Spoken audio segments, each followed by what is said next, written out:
일본 함대가 독도 앞바다에서 꼼짝 못하고 떠 있습니다. 한국군은 단 한 발도 쏘지 않았어요. 경고방송도 없었습니다.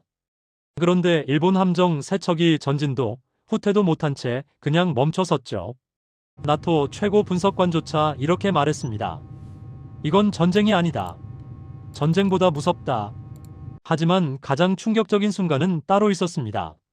사태가 끝난 뒤 프랑스 군사 전문가가 긴급 보고서를 제출했는데 그 첫 문장이 이거였어요.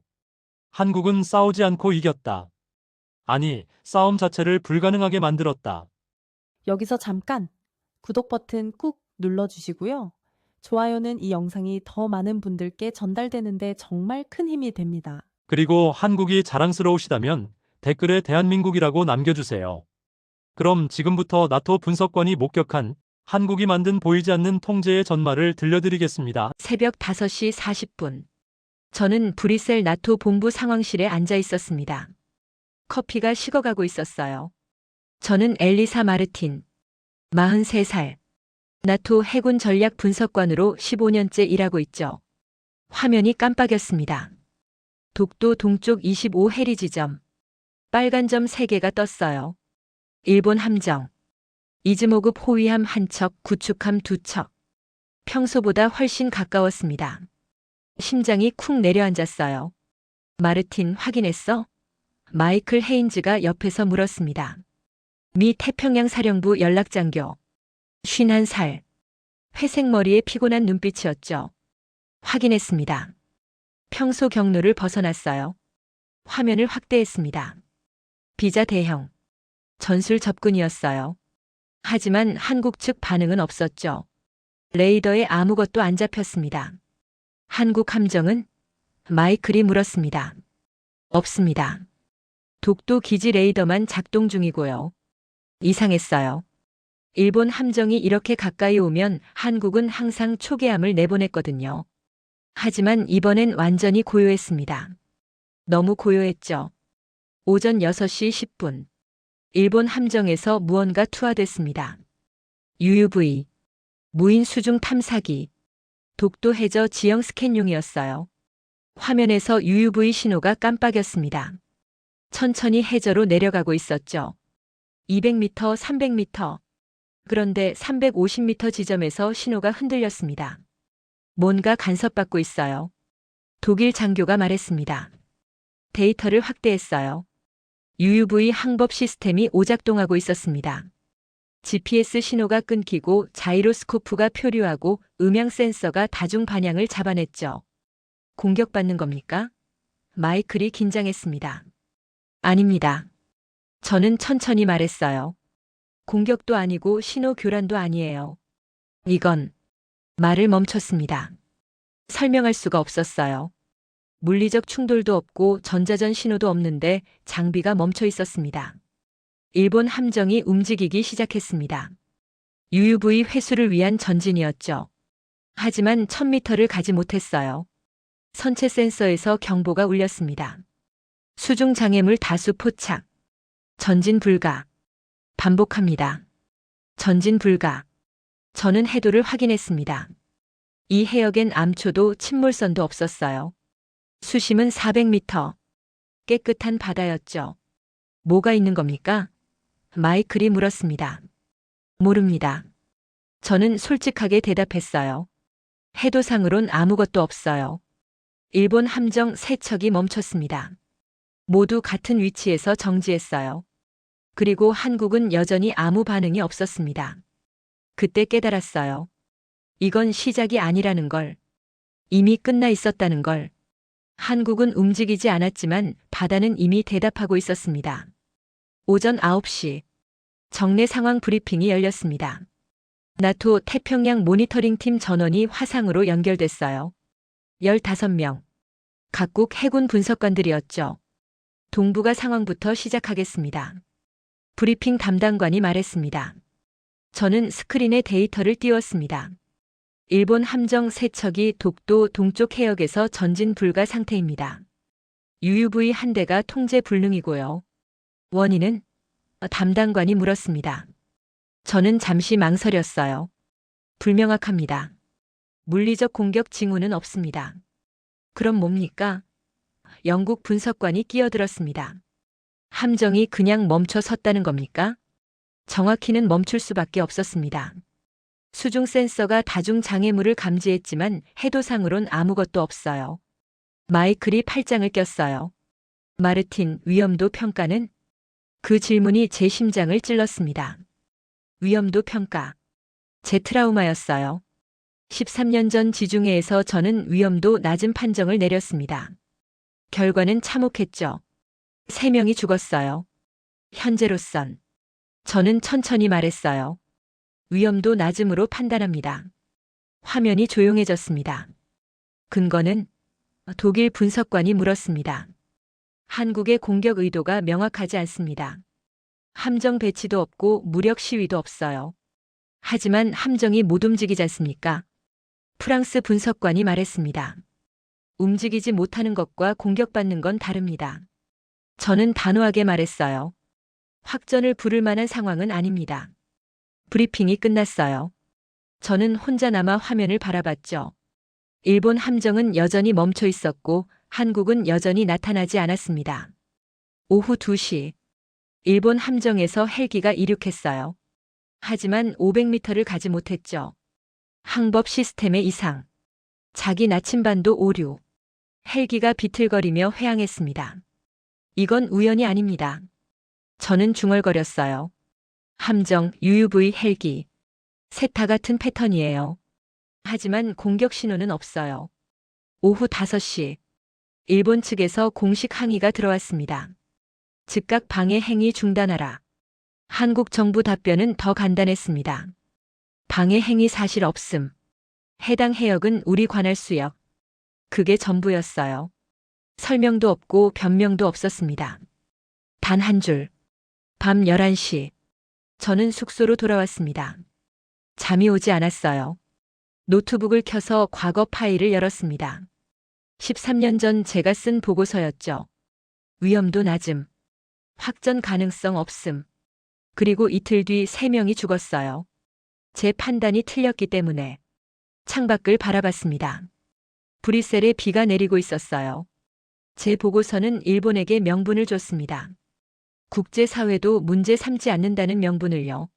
하지만 저는 여전히 확신한다고 말했습니다. 왜냐하면 두려웠으니까요. 또 틀렸다는 걸 인정하기가. 이틀째 아침. 저는 새벽 6시에 상황실로 돌아왔어요. 밤새 교대 근무자가 급하게 손짓했습니다. 마르틴, 이거 봐야 해요. 화면에는 일본 함정 주변에 빨간 원이 여러 개 그려져 있었죠. 일본 측이 표시한 위험구역입니다. 교대 근무자가 설명했어요. 밤새 3차례 더 이동을 시도했는데요. 모두 실패했습니다. 데이터를 확인했습니다. 새벽 1시 구축함 한 척이 남쪽으로 이동 시도. 500m 만에 급정거. 선체 충돌 경보. 충돌물 확인됐습니까? 아니요. 소나로 확인했는데 아무것도 없었대요. 새벽 3시 북쪽. 새벽 5시 서쪽으로 후퇴 시도. 모두 실패. 후퇴도 못한다는 겁니까? 저는 믿을 수 없었어요. 네. 전 방향이 막혔습니다. 마이클이 들어왔습니다. 상황 파악했어? 파악했습니다. 일본 함정이 360도 전 방향에서 막혔어요. 하지만 물리적으로는 아무것도 없습니다. 오전 9시. 일본 방위성에서 긴급 성명을 발표했어요. 한국의 불법 해상 봉쇄 행위를 강력히 규탄한다. 즉각 중단하지 않으면 자위권 행사를 검토할 것이다. 자위권 행사. 무력 사용을 의미했어요. 30분이 지났습니다. 한국 정부는 침묵했어요. 그러다 오전 10시. 한국 외교부가 짧은 성명을 냈습니다. 우리 측 해상 작전은 없음.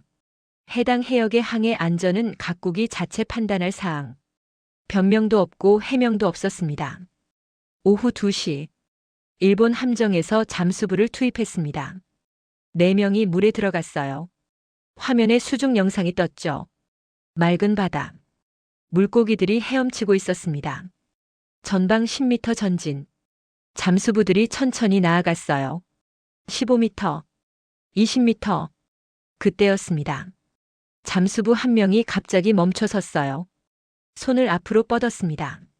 뭔가 만지는 듯한 동작을 했죠. 뭐가 있습니까? 모르겠습니다. 잠수부의 목소리가 떨렸어요. 뭔가 있는 것 같은데 보이지 않습니다. 상황실이 조용해졌습니다. 다른 잠수부들도 같은 동작을 했어요.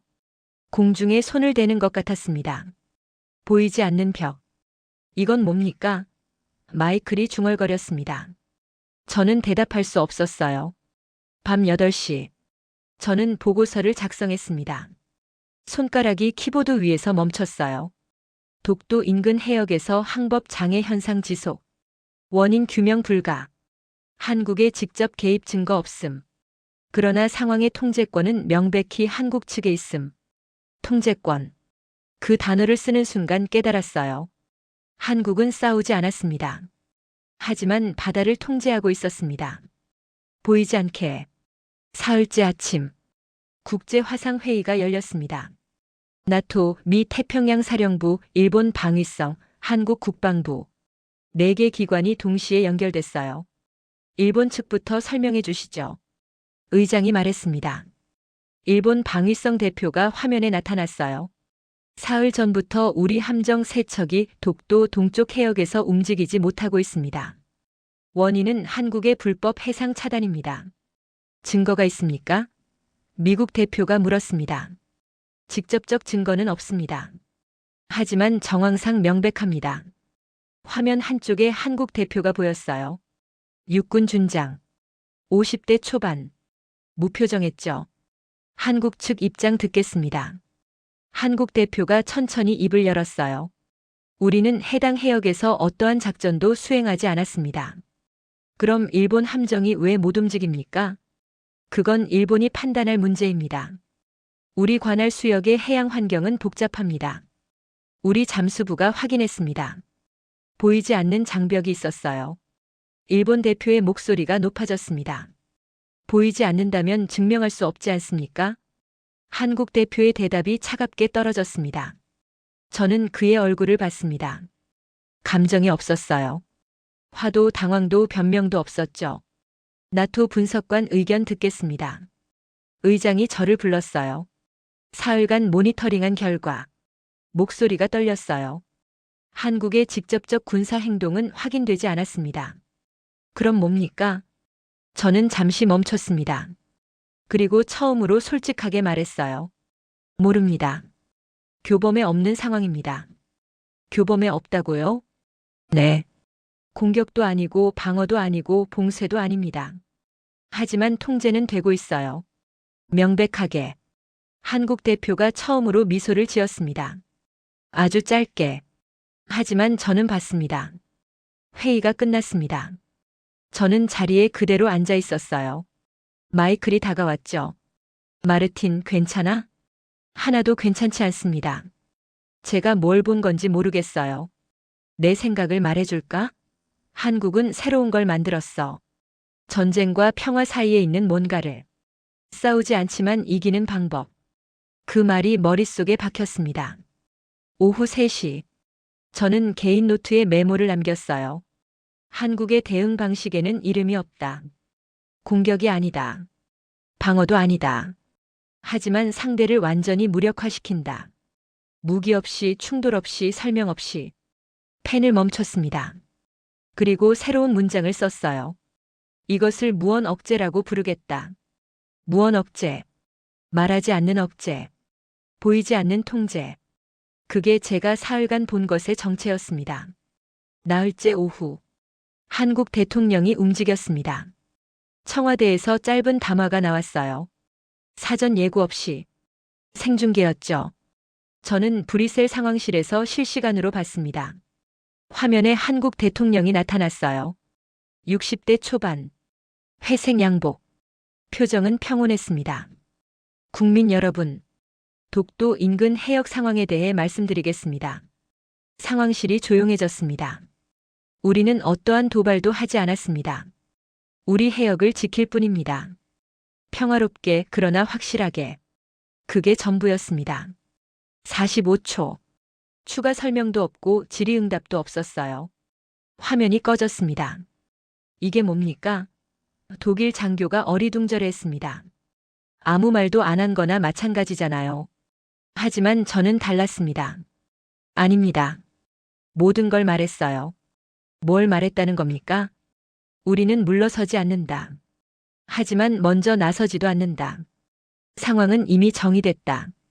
그 순간 13년 전 기억이 떠올랐습니다. 지중해.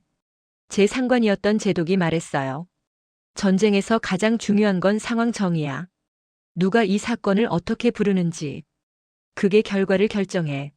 한국 대통령은 이 사태를 정의했습니다. 우리 해역 수호로. 도발도 공격도 봉쇄도 아니었어요. 그냥 지키는 것. 그 정의는 국제사회가 개입할 명분을 지워버렸습니다. 오후 5시. 각국 반응이 쏟아졌습니다. 미국 양측의 자제를 촉구한다. 중국 대화를 통한 해결을 지지한다. 유럽연합 외교적 접근을 권고한다. 모두 중립적이었어요. 한국을 비난하지도 일본을 지지하지도 않았습니다. 왜 이러는 겁니까? 독일 장교가 물었습니다. 명분이 없어서입니다. 한국이 먼저 쏘지 않았어요. 그냥 자기 바다를 지키고 있을 뿐이에요. 저녁 8시. 일본에서 긴급 강요 회의가 열렸습니다. 3시간 동안 진행됐어요. 다음 날 아침 일본 총리가 기자회견을 했습니다. 독도 인근 해역에서 우리 함정이 어려움을 겪고 있습니다. 하지만 외교적 해결을 모색하겠습니다. 외교적 해결. 무력 사용이 아니었습니다. 일본이 물러서는 겁니까? 마이클이 놀랐습니다. 방법을 바꾸는 겁니다. 무력으론 안 된다는 걸 깨달은 거죠. 일본은 모든 걸 해봤어요. 전진, 후퇴, 우회, 예인. 전부 실패했습니다. 그리고 한국은 단 한 번도 나타나지 않았어요.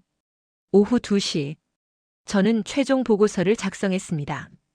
한국의 전략은 무언 억제로 명명할 수 있다. 공격 없는 통제. 설명 없는 관리. 상대가 스스로 물러나게 만드는 방식. 이 전략의 핵심은 3가지다. 첫째, 먼저 나서지 않는다. 둘째, 말하지 않는다. 셋째, 환경을 바꾼다. 보고서를 제출했습니다. 파일을 보내는 순간 무언가 풀리는 느낌이었어요. 13년 전 제가 놓친 게 이거였습니다. 침묵의 힘. 당시 저는 회피로 침묵했어요. 한국의 침묵은 달랐습니다. 이건 선택이었어요. 가장 강력한 대응으로서의 침묵. 엿새째 아침. 일본 함정이 움직이기 시작했습니다. 저는 새벽 5시에 긴급 호출을 받았어요. 상황실로 뛰어갔죠. 화면엔 이미 여러 명이 모여 있었습니다. 뭡니까? 저는 숨을 헐떡이며 물었습니다. 일본 함정이 후퇴하고 있습니다. 독일 장교가 대답했어요. 화면을 봤습니다. 세 척의 함정이 천천히 남쪽으로 움직이고 있었어요. 독도에서 멀어지는 방향이었죠. 속도는 5노트. 아주 천천히입니다. 장애물은 없습니다. 깨끗하게 빠져나가고 있어요. 심장이 쿵쿵거렸습니다. 한국 함정은 여전히 없었어요. 레이더에도 안 잡혔습니다. 오전 6시. 일본 방위성에서 공식 발표가 나왔습니다. 독도 인근 해역의 안전 문제를 고려해 우리 함정을 일시 철수시킵니다. 외교적 해결을 모색하겠습니다. 안전 문제. 공격받았다는 말은 없었어요. 한국을 비난하는 내용도 없었습니다. 패배를 인정한 겁니까? 독일 장교가 물었습니다. 인정하지 않았습니다. 저는 성명문을 다시 읽었어요. 하지만 물러섰죠. 체면을 지키며. 오전 9시. 한국 외교부가 짧은 논평을 냈습니다. 일본의 결정을 환영한다. 대화로 풀어가길 기대한다. 환영. 비난도 승리 선언도 아니었어요. 그냥 환영. 한국은 끝까지 이기는 티를 안 내네. 마이클이 말했습니다. 그게 진짜 이기는 겁니다. 상대가 다시 올 이유를 안 남기는 거죠. 오전 11시. 일본 함정이 공해상에 도달했습니다. 독도에서 50해리. 안전거리였어요. 세 척이 멈춰섰습니다. 더 이상 가지도 돌아오지도 않았죠. 끝났습니다. 저는 조용히 말했습니다. 사흘 뒤 NATO 최종 보고서 작성 회의가 열렸습니다. 독도 인근 사태가 종료됐습니다. 저는 자료를 띄웠습니다. 일본 함정 철수, 한국 측 추가 행동 없음, 양측 무력 충돌 없음. 사상자는? 의장이 물었습니다. 없습니다. 부상자도 없고 물적 피해도 없습니다. 그럼 전투가 없었다는 겁니까? 네. 하지만 승패는 있었어요. 한국이 이겼습니다. 완벽하게. 전투 없이 어떻게 이길 수 있습니까? 저는 화면에 타임라인을 띄웠습니다. 첫째 날, 일본 함정 접근. 한국 반응 없음. 둘째 날, 일본 장비 오작동. 한국 설명 없음. 셋째 날, 일본 이동 불가. 한국 개입 증거 없음. 넷째 날, 일본 예인 실패. 한국 담화 45초. 다섯째 날, 국제사회 중립 유지. 한국 외교 승리. 여섯째 날, 일본 자진 철수. 한국 환영 논평. 이게 한국의 전략입니다. 먼저 나서지 않고 말하지 않고 하지만 절대 물러나지 않는 것. 회의가 끝났습니다. 마이클이 남았어요. 진짜로 몰라? 한국이 뭘 했는지. 저는 창밖을 바라봤습니다. 알고 싶지 않아요. 알면 따라하려 들 테니까요. 그럼 또 전쟁이 시작돼요. 확전이 멈춘 이유. 그건 한국이 전쟁을 이겼기 때문이 아니었습니다. 전쟁을 아예 시작하지 않았기 때문이었죠. 2주일 뒤, 저는 파리에 있었습니다. 몽파르나스 묘지. 회색 하늘 아래 비석들이 줄지어 서 있었어요. 세 개의 묘 앞에 섰습니다. 꽃을 놓았죠. 하얀 국화였습니다. 늦었습니다. 13년이나. 저는 조용히 말했습니다. 바람만 대답했어요. 제가 틀렸어요. 그때 당신들이 죽은 건 제 잘못이었습니다. 눈물이 났습니다. 13년 동안 참았던 눈물. 하지만 이제 알았어요. 뭘 놓쳤는지. 가방에서 파일 2개를 꺼냈습니다. 하나는 낡았어요. 13년 전 제가 쓴 보고서. 다른 하나는 새 거였죠. 독도 사태 최종 보고서. 두 보고서를 나란히 놓았습니다. 똑같아 보이죠? 둘 다 침묵을 선택했으니까. 하지만 차이가 있어요. 저는 도망쳤어요. 한국은 선택했고 13년 전 보고서를 펼쳤습니다. 위험도 낮음. 확전 가능성 없음. 그리고 이틀 뒤 3명이 죽었어요. 독도 보고서를 펼쳤습니다. 한국의 무언 억제. 완벽한 전략적 승리. 아무도 죽지 않았죠. 저는 책임이 두려워서 침묵했습니다. 확신이 없어서. 그래서 당신들이 죽었어요. 하지만 한국은 달랐어요. 확신 속에서 침묵했습니다. 말하지 않는 게 최선이라는 걸 알았기 때문에 13년 전 보고서를 찍기 시작했습니다. 천천히. 한 장씩. 이제 버립니다. 이 잘못된 판단을. 이 비겁한 침묵을. 마지막 장을 찢었습니다. 바람이 조각들을 날려보냈죠. 용서는 못 구합니다. 하지만 배웠어요. 13년 걸렸지만 침묵엔 두 종류가 있다는 걸. 도망치는 침묵과 지키는 침묵. 일어났을 때 해가 구름 사이로 비치고 있었어요. 따뜻했습니다. 호텔로 돌아왔습니다. 노트북을 켰어요. 새 파일을 열었습니다. 제목을 입력했죠. 침묵의 두 얼굴, 책임 회피와 전략적 선택의 차이. 5시간을 썼습니다. 13년 동안 하고 싶었던 말들이 쏟아져 나왔어요. 침묵은 나약함이 아니다. 제대로 사용하면 가장 강력한 무기가 된다. 한국은 그걸 증명했다. 마지막 문장을 입력했습니다. 강대국은 크게 말하는 나라가 아니다. 말하지 않아도 모두가 듣는 나라다. 파일을 저장했어요. 이메일로 보냈습니다. NATO 본부 각국 국방부 군사연구소. 제목은 간단했어요. 한국에게 배운다. 다음 날 아침. 답장이 쏟아졌습니다. 하지만 가장 놀라운 답장은 한국에서 왔어요. 마르틴 분석관님. 당신은 이해했습니다. 감사합니다. 마이너스 대한민국 국방부. 짧은 문장이었어요. 하지만 무게가 있었습니다. 6개월 뒤, 저는 제네바에 있었습니다. 유엔 군축회의 특별 세션. 50여 개국 대표들이 모였어요. 저는 기조연설자로 초대받았습니다. 무대에 섰습니다. 500명이 넘는 청중. 조명이 눈부셨지만 떨리지 않았어요. 엘리사 마르틴입니다. 오늘 여러분께 하나의 질문을 던지겠습니다. 강대국이란 무엇입니까? 청중이 조용해졌습니다. 지금까지 우리는 이렇게 답했습니다. 강한 무기를 가진 나라. 큰 군대를 가진 나라. 하지만 6개월 전 저는 다른 답을 받습니다. 독도 사진을 띄웠습니다. 이 작은 섬 주변에서 세계가 목격한 것. 한국은 단 한 발도 쏘지 않았습니다. 함정도 보내지 않았어요. 하지만 완벽하게 이겼습니다. 데이터를 띄웠어요. 엿새 동안 일본 함정 3척이 움직이지 못했습니다. 하지만 한국의 공격 증거는 하나도 없었어요. 헬기가 떴습니다. 실패했죠. 잠수부가 들어갔습니다. 보이지 않는 뭔가를 만졌어요. 예인선이 왔습니다. 힘이 통하지 않았습니다. 그리고 한국은 계속 침묵했습니다. 45초짜리 담화 한 번뿐이었어요. 한국 대통령의 담화 영상을 재생했습니다. 우리는 어떠한 도발도 하지 않았습니다. 우리 해역을 지킬 뿐입니다. 이게 전부였습니다.